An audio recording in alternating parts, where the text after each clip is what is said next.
Machine कोई आना नहीं, उन्हें मर्जी इतों कट्टी पानी परली पौधी सट नहीं है।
देखा कि आप सभी देख सकते हैं कि आज मुनाड़ में एक जो पट्टा है यहाँ पे ये सुबह से आया हुआ है। तो यहाँ जो लोगों की फसल है ये इस बार का नहीं, हर बार का है।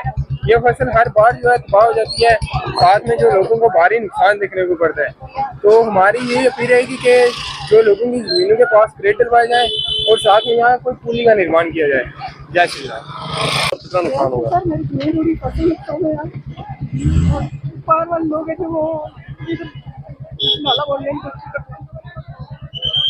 खालसा है, खालसे से मकान बनाई तो किसानों ने तो हमारी जमीन है, इसी तरीका से रिकॉर्ड निकलना चाहिए। जमीन कुछ नहीं है तो खालसा को आपकी जमीन का काफी नुकसान हुआ है, क्या क्या नुकसान हुआ है? जमीन सारी पानी गिरी है, पानी गिरी है पूरी, रास्ता ही बंद है, रास्ता बंद हो गया, बंद हुई है।